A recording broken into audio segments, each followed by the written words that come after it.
प्यारे बच्चों, कैसे हैं आप लोग। चलिए आज का पाठ शुरू करते हैं।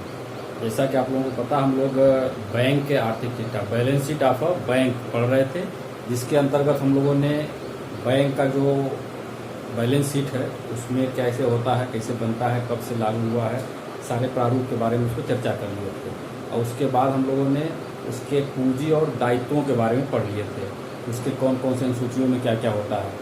फिर अब आज का जो हमारा लेक्चर है, आज हम लोग जो उसका दूसरा पहलू होता है संपत्तियां, यानी बैंक के पास कौन कौन सी संपत्तियां हैं और उनको किन किन अनुसूचियों में लिखा जाता है और कैसे दिखाते हैं, उसका विस्तार क्या है, उसके विषय में हम लोग चर्चा करेंगे। चलिए शुरू करते हैं। तो जैसा कि आप देख रहे होंगे, balance sheet of a bank और एसेट्स संपत्तियां, और ये जो आपकी संपत्तियां हैं इनको कुल अनुसूची 6 से लेकर के अनुसूची 11 के बीच में डिवाइड किया जाता है। अनुसूची 6 में आपका आता है आरबीआई में नगद और बाकियां, कैश बैलेंस विथ आरबीआई, यानी कि आपका आरबीआई में जो आपका कैश बैलेंस है वो क्या है और उसका शेष क्या है, इसके बारे में अनुसूची 6 में जिक्र होता है। अनुसूची 7 में क्या रहता है, बैंकों में बाकियां, यानी कि आरबीआई के अलावा जो शेष बैंक आपके हैं उनमें क्या शेष है, और मांग पर तथा अल्प सूचना पर प्राप्त राशि, bank balance with banks and money at call या शॉर्ट नोटिस, दोनों की है। तो ये आपका अनुसूची 7 में होता है। अनुसूची 8 में क्या है, निवेश, इन्वेस्टमेंट, यानी कि अनुसूची 8 में आप टोटल इन्वेस्टमेंट दिखाते हैं कि बैंक द्वारा कितने रुपए का इन्वेस्टमेंट किया गया है। और अनुसूची 7 में आता है एडवांस, ऋण, लोन, यानी कि बैंक ने कितने रुपए एडवांस में दिए हैं, लोगों को ऋण दिए हैं, वो सारी चीज़ें आ जाती है, वो भी आपकी संपत्तियां होती हैं। आगे अनुसूची 10 में आपका आता है स्थायी संपत्ति, यानी फिक्स्ड एसेट्स, बैंक के पास भूमि है, भवन है, अन्य संपत्तियां, स्थायी संपत्तियां कौन कौन सी हैं उनका सारा जिक्र आता है अनुसूची 10 में। और अनुसूची 11 में हम दिखाते हैं अन्य संपत्तियां, यानी कि जो स्थायी संपत्तियों के अलावा जो बैंक के पास संपत्तियां क्या क्या है उसके बारे में जिक्र करते हैं। तो कुल मिलाकर के संपत्तियों का जो विवरण होता है, जैसा कि हम लोग बात किए थे, एक पेज का आपका लंबवत जो है बैलेंस शीट बनता है, जिसमें पहले आपका कैपिटल और दायित्व दिखाते हैं, उसके बाद जो है संपत्तियों को दिखाते हैं। 1 से लेके 5 तक आपने दिखाया था कल दायित्वों के बारे में, लायबिलिटीज क्या क्या है, उसकी पूंजी क्या है, और फिर अब आज 6 से लेकर के 11 तक जो है संपत्तियों के बारे में चर्चा करेंगे। तो चलिए शुरू करते हैं एक एक करके क्या है। तो पहला ऐसा कि अनुसूची 6 में आपका आरबीआई में नकदी, यानी कि कैश इन हैंड, और क्योंकि संपत्तियों की बात हो रही है तो जो बैंक अपनी पैसा अपनी संपत्ति, अपना धन जो है आरबीआई के पास रखा हुआ है वो उसकी संपत्ति होती है। तो तमाम नियमों के तहत वो रखा जाता है, अलग बात है उसका, तो वो चीज़ें हैं। और जैसे आता है इसको 2 भागों में बांट लेते हैं। पहला है आपका कैश इन हैंड, हाथ रोकड़ हाथ में, और दूसरा है आरबीआई के पास बैलेंस। और इसमें जो आपके बैंक के पास मतलब विदेशी मुद्रा और बैंक में कैश, यानी कि बैंक के पास जो कैश होता है वो और विदेशी मुद्राएं, ये चीज हो गई। और आरबीआई के पास तो चालू खाता प्लस अन्य खातों में जो पैसा होता है वो सारी चीजें अलग अलग मदों में करके, क्योंकि हम लोग व्याख्या कर रहे हैं कि अनुसूची 6 में जैसे कि आपका cash and balance with RBI, मान लीजिए आपका 1 लाख करोड़ है, 1 लाख रुपए है, तो उसमें क्या है कि वो आगे बढ़ करके उसमें जिक्र हुआ है कि इस 1 लाख रुपए में किसका मद है, उसमें मद है, यानी कि विदेशी मुद्रा कितने का है, बैंक में कैश कितना है, चालू खाते में क्या है, अन्य खातों में क्या है, ये सारा चीज इसमें जिक्र होता है। और आगे बढ़ेंगे तो अनुसूची 7 में क्या होता है, इसके अलावा जो बैंक्स हैं, अन्य बैंकों में हम पैसा दिया जाता है, जिसे कहते हैं कि शॉर्ट नोटिस पे हमने किसी बैंक को मदद किया हुआ है, और मनी एट कॉल, काल मुद्रा इसको कहते हैं, 15 दिन के लिए जो दिया जाता है, उन सारी चीजों की जिक्र होती है। इसमें भी दो भागों में बांट करके इसको दिखाया जाता है अनुसूचियों में। पहले तो भारत में और दूसरा भारत के बाहर क्या स्थिति है, ये चीज है। तो भारत में क्या होता है, सभी देश के सभी बैंकों के पास शेष दिखाने की, हमने पैसा अन्य बैंकों को जो बांट रखा है उसका बैलेंस क्या है, तो सभी बैंकों का जो बैलेंस है वो दिखाया जाएगा। और उसके अलावा फिर क्या है, बैंक एवं अन्य संस्थाएं, बैंकों के अलावा जो अन्य संस्थाएं हैं उनके पास जो हमारा 15 दिन का रुपया होता है या से कम नोटिस पर जो वसूले जा सकते हैं, इसे उन सारी चीजों का, यानी कि money at call and short notice वाले क्या है, बैंकों और अन्य संस्थाओं में क्या है, उसकी स्थिति क्या है, उसको दिखाएंगे अलग से। फिर भारत के बाहर जो दिखाते हैं उसमें क्या है, भारत के बाहर वाली शाखाएं, यानी कि बैंक, कोई बैंक है देश की सीमा रेखा के बाहर अपनी शाखाएं खोला हुआ है अन्य किसी चीजों से, तो वहां पे क्या स्थिति है आपके मनी एट कॉल और शार्ट नोटिस का, ये सारी जिक्र जो है आप करेंगे। इसको लिखते समय थोड़ा ध्यान दीजिएगा, जैसे हमने ये जगह जगह बैरिकेड लगा दिया है कि ये इतना हिस्सा जो है अनुसूची 6 का है और ये अनुसूची 7 के लिए चीजें लिख दिया गया है। क्योंकि जगह का अभाव होता है इसलिए आप उसको मैनेज करेंगे उस हिसाब से, इसको देख करके आप उसको अपने कॉपी में उतारेंगे। फिर आगे बढ़ेंगे तो अनुसूची 8 में आपका आता है इन्वेस्टमेंट, निवेश। निवेश के अंतर्गत आता है कि बैंक ने पैसा कहाँ कहाँ लगाया है और वो सारी चीजों को इसमें आता है।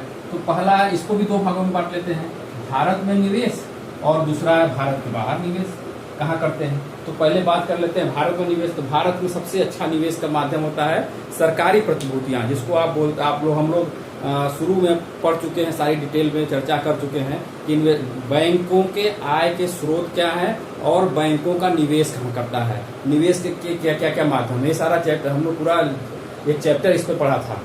और हम समझते हैं कि अगर कहीं थोड़ी आप दिक्कत आएगी तो आप पीछे जाकर के उसको देख लीजिएगा, वीडियो भी आपके पास है उसको भी देख लीजिएगा, और मैटर भी आप लिख चुके होंगे, नोट्स भी PDF में भी भेजे थे, तो वो सारी चीज़ों को आप देखेंगे तो आपको क्लियर हो जाएगा। तो पहला आपका है सरकारी प्रतिभूतियाँ, जिसको गोल्ड एज निवेश कहते हैं। इसमें मतलब ये 100% आपका जो पैसा आपने लगाया हुआ है सुरक्षित रहता है, मिलने की गारंटी 100% रहती है।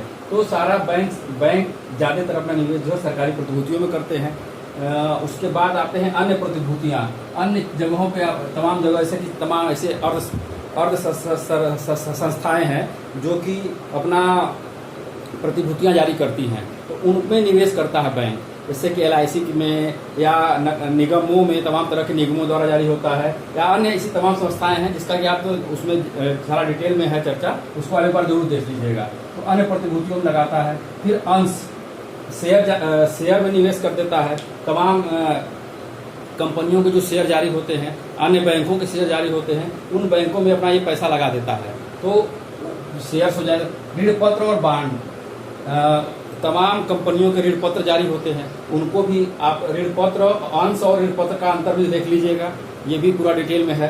तो ये जगह हमारा आज का जो विषय है मुख्य रूप से इन चीज़ों को नहीं पढ़ाना है, हमको बताना है कि बस निवेश जो बैंक कर रहा है वो कहाँ कहाँ करता है, और इन मदों में आप दिखाता है, यानी कि इतने चरण में, यानी कि भारत में जो निवेश किया, सरकारी प्रतिभूतियों में कितना आपने निवेश किया हुआ है, अन्य प्रतिभूतियों में कितना किया, अन्य शेयर में कितना है, ऋण पत्र और बांड में क्या है। इसका उद्देश्य होता है कि RBI जानना चाहता है कि हमारे बैंकों की टेंडेंसी किधर है, वो अपना पैसा किधर लगा रहे हैं, ये सारी चीजें। संयुक्त उपक्रमों में निवेश, संयुक्त उपक्रम से आशय होता है कि कोई ऐसा ज्वाइंट कंपनी खुल रही है, उसमें जो है आप चाहते हैं कि हमारा भागीदारी हो, तो अपना पैसा उसमें लगाते हैं, वो चीज आती है। और अन्य निवेश में आता है आपका सोना खरीदता है बैंक, लगता है। व्यापारी विपत्र होता है, तमाम व्यापारियों को विपत्र में पैसा लगा देना, ये सब सारी चीजें जो सहायतार्थ विपत्र लिखे जाते हैं, खासतौर से वहाँ के लिए है, बात हो रही है। फिर आगे बढ़ते हैं, निवेश का जो आपका है भारत के बाहर जो निवेश होता है वो क्या है, तो भारत के बाहर का आपका निवेश है विदेशी सरकारी प्रतिभूतियां, यानी कि बाहर की बात हो रही है, जैसे जिस तरह से भारत सरकार द्वारा प्रतिभूतियां जाती हैं, भारत सरकार को जब पैसे की जरूरत पड़ती है तो वो एक कागज का टुकड़ा जारी करता है, जिसको प्रतिभूतियां कहते हैं, और उसके बदले में उसको जो है बैंक उसको खरीदते हैं और सरकार को पैसा मिल जाती है। इसी तरह से विदेशी सरकार को भी अगर जरूरत पड़ती है तो वो भी अपना प्रतिभूतियां जारी करते हैं। तो ये बैंक विदेशी सरकार, मतलब अन्य देशों की सरकार में भी प्रतिभूतियां खरीदते हैं, निवेश करते हैं। तो विदेशी सरकार की प्रतिभूतियां विदेशी संयुक्त उपक्रमों में, जिस तरह से आपका ये संयुक्त उपक्रम देश के अंदर था, उसी तरह से विदेशी कंपनियां होती हैं, उनमें उनके साथ टाई अप करके पैसा लगाता है बैंक, तो ये हो गया। और उसके बाद आता है कुछ अन्य निवेश होते हैं, अदर्स निवेश तमाम तरह की जगह करता है, तो चीज़ें देख लीजिएगा।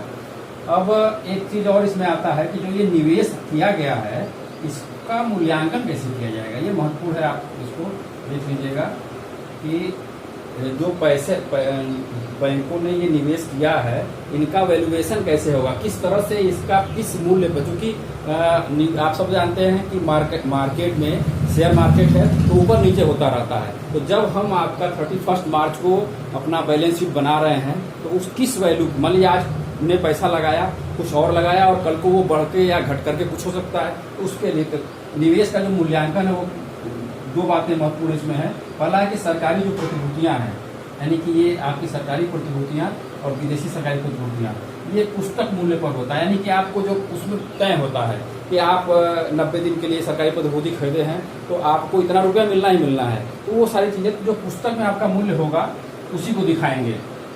और अन्य जो निवेश करते हैं उसके अलावा, सरकारी प्रतिभूतियों के अलावा इसमें जहाँ कहीं भी पैसा लगाए हुए हैं उनका वैल्यूएशन का एक तरीका है लागत मूल्य पर या बाजार मूल्य पर, दोनों में से कर सकते हैं। दो मूल्य होते हैं, लागत मूल्य यानी जिसको हमने खरीदा है, बाजार मूल्य मतलब आज के डेट में उसका क्या मूल्य है। अब दोनों का तुलना करेंगे, जो कम होगा यानी कि लागत मूल्य और बाजार मूल्य में जो कम होगा वही मूल्य इसमें लिखेंगे, वही वैल्यू करके इसमें दिखाएंगे। तो मूल्यांकन का तरीका समझ आ गया। सरकारी प्रतिभूतियां जो होती है वो कहाँ जाता है, सरकारी प्रतिभूतियां पुस्तक मूल्य पे, आपके बुक अकाउंट में जो होगा उस पर, और अन्य निवेश जो अदर निवेश होते हैं उनको क्या करते हैं, लागत मूल्य या बाजार मूल्य, लागत मूल्य या बाजार मूल्य में से जो कम होगा उस पर करेंगे।